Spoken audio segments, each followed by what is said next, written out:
Dosen Teknik Geodesi Fakultas Teknik Universitas Gadjah Mada atau UGM, Heri Sutanta, menemukan fakta kemiripan penurunan tanah di Semarang dan Jakarta.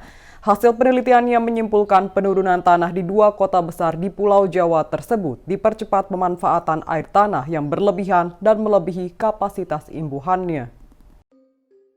Berdasarkan hasil penelitiannya, di daerah tangkapan air kota Semarang dulu terdapat banyak kebun, tanah tegalan, dan ruang terbuka. Namun kini berubah menjadi kompleks perumahan, kawasan industri, dan pembangunan infrastruktur lainnya. Hal itu menyebabkan berkurangnya imbuhan di cekungan air tanah atau CAT Semarang. Pernyataan itu ia sampaikan menanggapi bencana banjir yang sering melanda kota besar di sepanjang pantai utara Jawa pada Jumat 6 Januari 2023. Ia menyebutkan di Semarang, kenaikan air laut global saat ini mencapai 3-5 mm per tahun, sementara penurunan tanah mencapai 9 cm.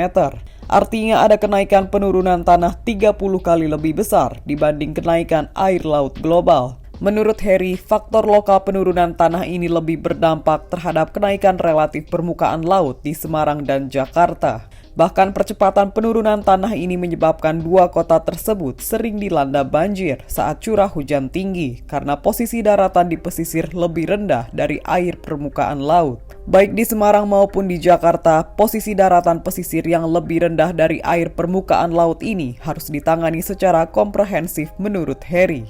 Daerah permukiman dan industri yang ada saat ini di kawasan pesisir dapat dilindungi dengan tanggul laut. Selanjutnya juga dipersiapkan banyak pompa untuk mengalirkan air dari drainase ke sungai besar yang aliran airnya menuju laut. Ia mengungkapkan di antara kota besar di Indonesia, sejauh ini hanya Jakarta dan Semarang yang mengalami proses penurunan tanah yang begitu cepat. Untuk mengantisipasi terjadinya dampak yang lebih besar di kemudian hari, ia mengusulkan agar pemerintah membuat kebijakan yang komprehensif. Pertama, mengatur pengembalian air tanah dan menjaga imbuhannya melalui perubahan pembatasan penggunaan lahan di daerah tangkapan airnya.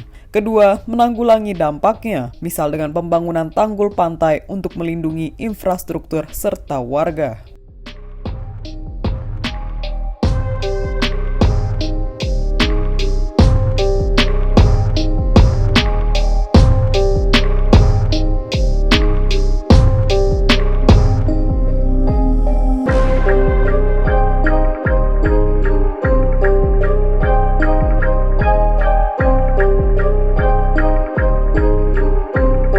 Demikian informasi dari Tribun Jateng Update. Saksikan terus Tribun Jateng Update hanya di channel YouTube Tribun Jateng.